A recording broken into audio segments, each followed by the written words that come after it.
Hello, lovelies. Welcome back. I'm Kathlena, your host, your guide, and the voice behind Oracle Audios. I'm also the founder and the creator of Fialix Apothecary.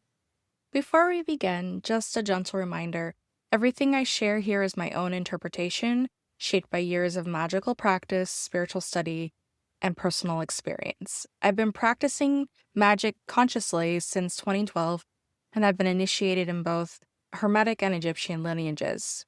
My work weaves together the tree of life, ritual magic, conjure, and folk traditions from many cultures. I'm a walker between worlds. And I like to build bridges for others to find their way back to themselves. That's my purpose.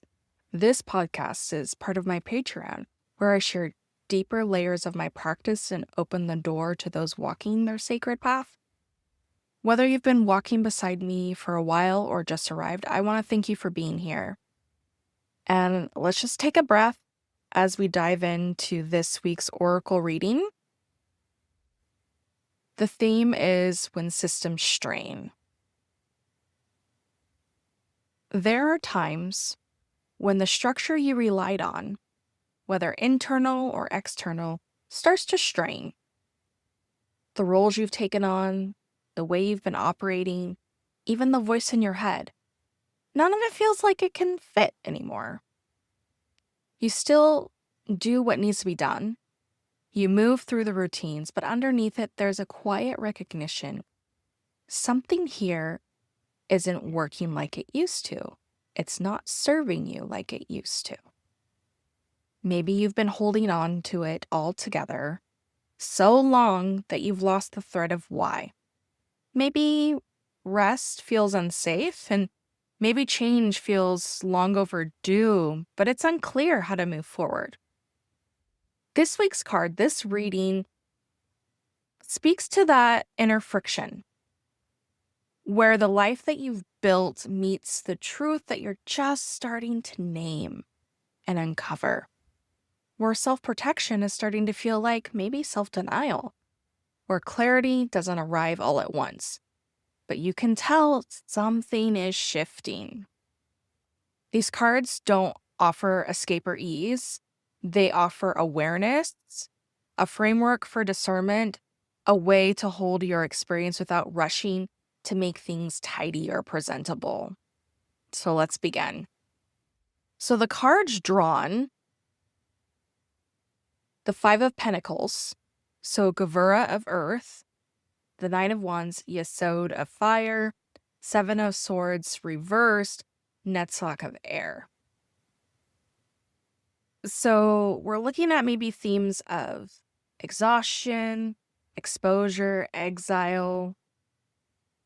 We're also looking at discipline, endurance, and clarity. It's not about punishment, I'd say it's about refinement, going through an alchemical phase. So card one, the Five of Pentacles. So the Sephora is Gavora, which is on the pillar of severity. And yes, we talk about Kabbalah here.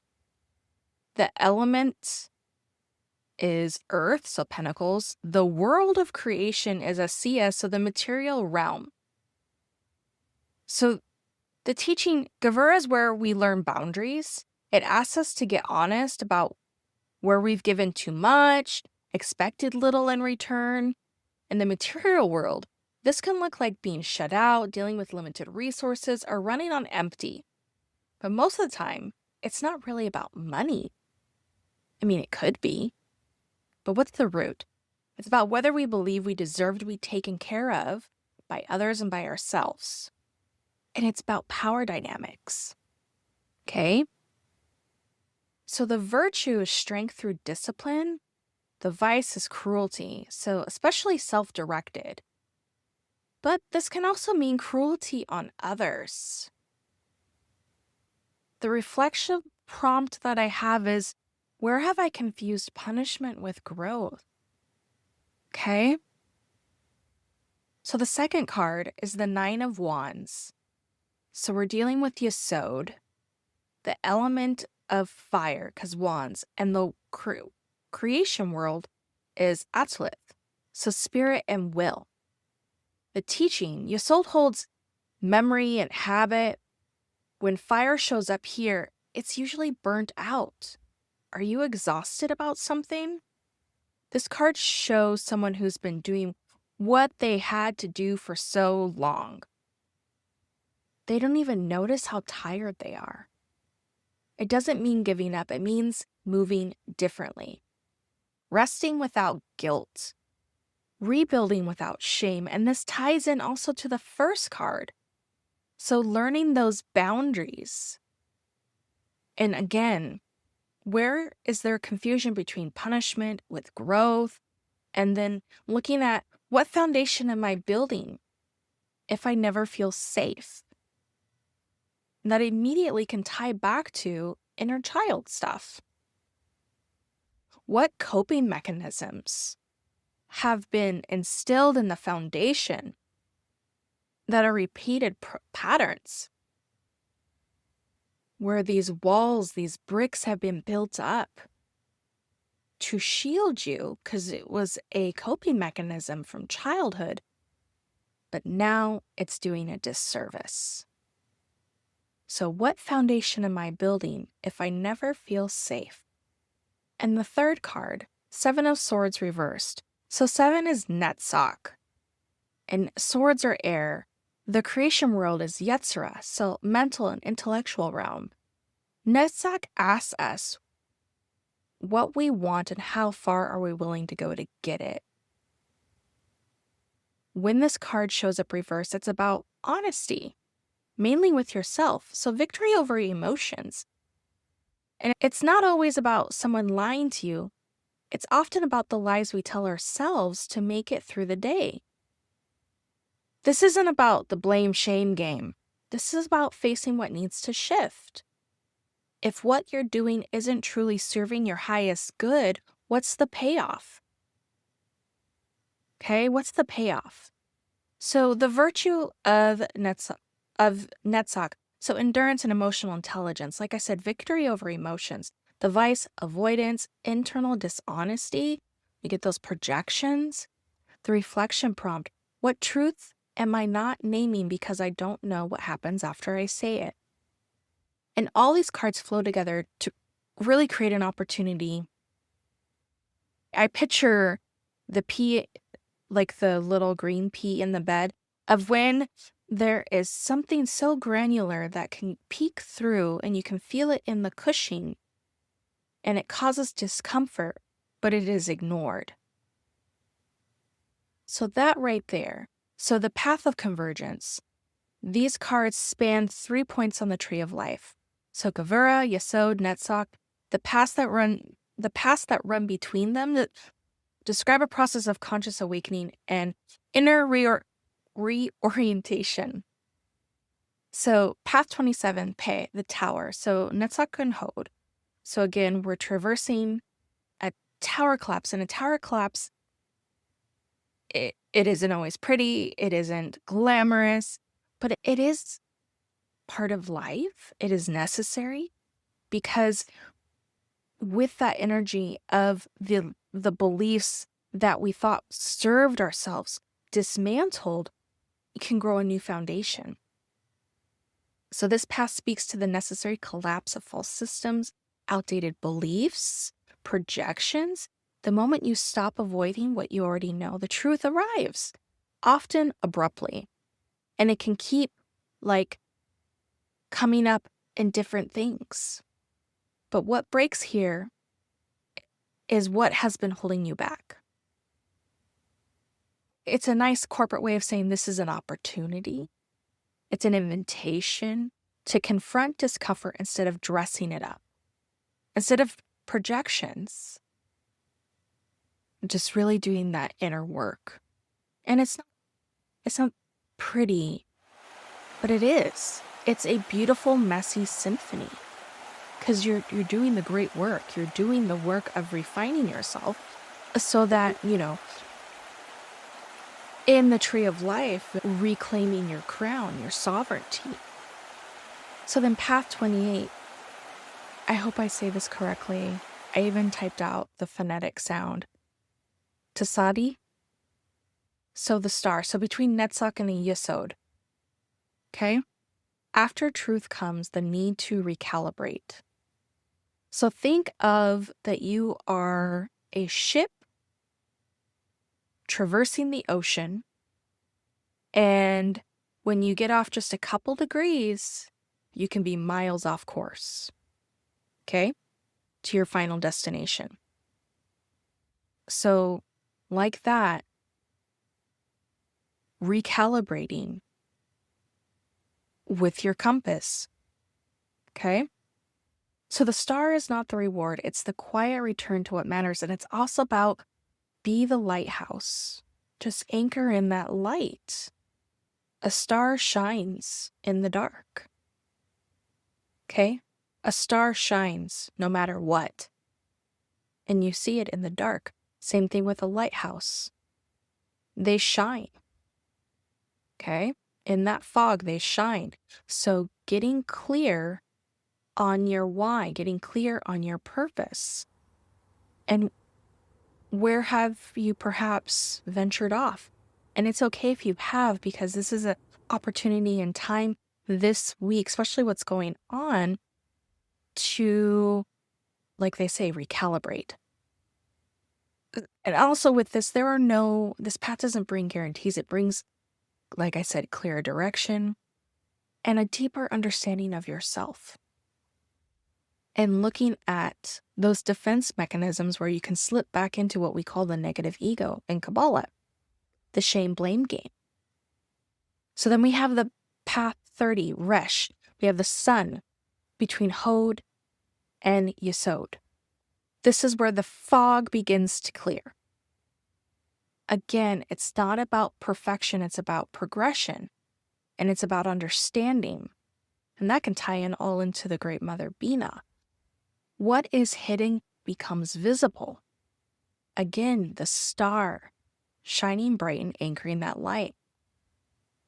What has guessed becomes named. It's the beginning of consistent, grounded choices in your sovereignty.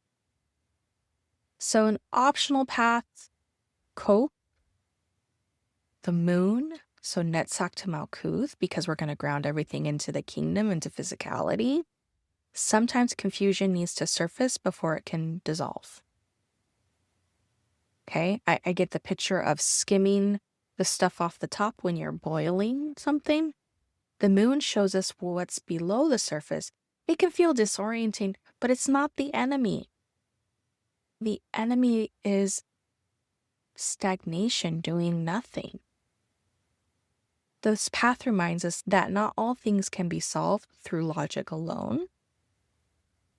Some truths, they have to be felt before they're understood. So looking at what's upcoming with all of this is a great opportunity, and that sounds like such a corporate word. I do work in corporate, so welcome. June 25th is the new moon in Cancer, and it's on a Wednesday. So working with mercurial energy with Cancer, it can invite an emotional reset, but also like a reset in communication. Cancer rules the inner world, home, memory, boundaries, and belonging. It supports the theme in asking us where we feel unsafe, unseen, or unheld. And let me tell you this. Before you can look outside of yourself to feel safe, seen, and held, you need to do it inward. The tree calls us to stand on our own 2 feet, to wear our crown, to be parenting ourselves so that we feel safe, seen, and held, to be a spiritually mature adult. And that means showing up for yourself. And that means starting within. Because how can we ask another to do it if we're not doing it for ourselves? How can we ask another to do it if we are not doing it for ourselves? So with this moon, anchor in some new boundaries that are, quote, end quotes, good for you, for the highest good of you, for your progression, for your growth, for your refinement, for you to get your shit together, whatever that is. As within, so without, as above, so below. And in anchoring those new boundaries, watch out, people may not like them. That's on them. That's on them. If they don't like your new boundaries, that's on them. Love yourselves and anchor in these new boundaries. And these boundaries not being made in fear, but being made in love. Letting go of emotional burdens that aren't yours to carry. So people's projections, if people are like, oh, this is not you, that's literally them. That's a them thing. That's for them to process. Okay? That's not your burden to carry. Set an intention on how you want to feel. And then put it into action. Because we can talk all we want about all of this. Putting boots on the ground. Put stuff into action. Anything small to change the course of your direction on your path for forward momentum is better than stagnation. Small changes they pile up and lead to big changes. This time is really just show up for yourself. Whether it's drinking your water, getting that shower in, the moments that you're in your commute on your way to your job, as we are in this world with everything crazy that's going on. Just showing up for yourself. All right, so here's some prompts. So the Five of Pentacles, grab some paper, writing utensil if you want to write these down, or just, let them wash over you. Or don't. So Five of Pentacles, giver of earth. Where have I, or where do I feel left out or behind? And how old do I feel in that feeling? Have I attached my worth to being needed? Have I attached my worth to being needed? What support have I not allowed myself to receive? What support have I not allowed myself to receive? And in all of these questions, ask yourself, how old do I feel when this first happened to me? Moving on, Nine of Wands, Sword of Fire. What part of me is tired, but is still pretending not to be? What part of me is tired, but is still pretending not to be? What pattern am I repeating out of fear? What pattern am I repeating out of fear? What does it look like to feel steady? Have I ever felt steady? And what helped me feel that way? And what does being steady look like? Like, really, describe it. Paint the picture for yourself. Okay? That's all you sow. That's all about foundation. So Seven of Swords, net sock of air. And this is the Seven of Swords reversed. So what truth am I skimming past? What truth am I skimming past? And why? What's the fear about that? Where have I been performing instead of being? And what does that mean to me? Where have I been performing instead of being? And what does that mean to me? What might shift if I stop avoiding this conversation? Is it an internal conversation? Is it an external conversation? What might shift if I stop avoiding this conversation? Integration prompts more. What belief am I ready to retire? And let's dig in further. What belief am I not ready to retire? And what's the payoff? What's the payoff? What part of my story still feels true and that I have to keep sharing with others for validation? What part of my story still feels true that I have to keep sharing with others to feel validation? And what's the payoff? What is the payoff? Where can I make one clear decision this week to support my future self? Where can I make one clear decision this week to support my future self?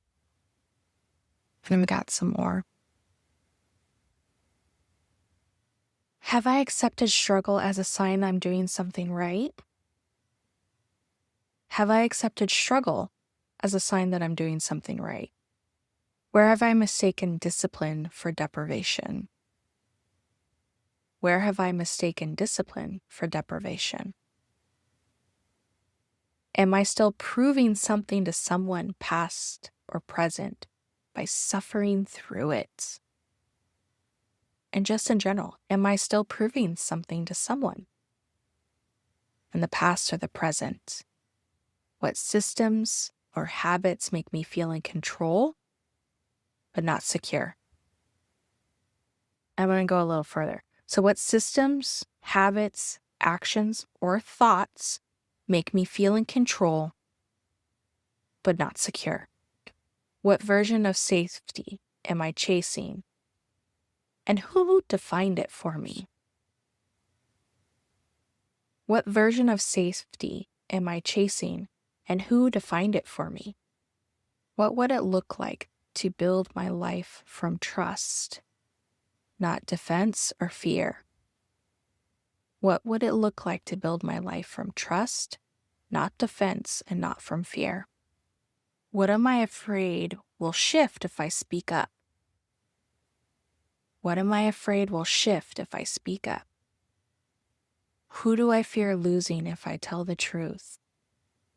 Who do I fear losing if I tell the truth? What part of me already knows what comes next and is holding the line until I'm ready? So with all of these, some stuff can come up. And I'm a big proponent of therapy. I am not a licensed mental health person. So if at all you need to talk to someone, contact a licensed mental health professional if things come up. Okay? In closing, so with this new moon in Cancer, I'm going to revisit this again. Welcome to the ADHD mind. Cancer is ruled by the moon. It's governing emotion, intuition, and memory. When the moon returns to their home sign, especially on a Wednesday Mercury day, we're invited to bring, like I said earlier, bring language into our inner world. This new moon supports emotional repatterning through reflection, conversation, and conscious redirection. All things we've talked about during this podcast.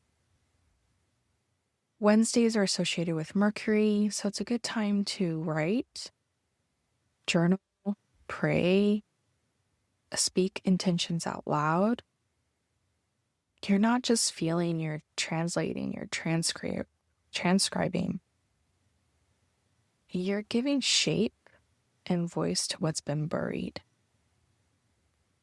Cancer's vice is overprotection and hypervigilance, emotional manipulation or withdrawal. So just look out for those.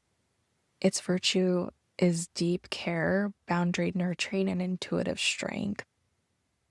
This new moon, it's a moment to notice, where am I overcompensating to avoid being hurt?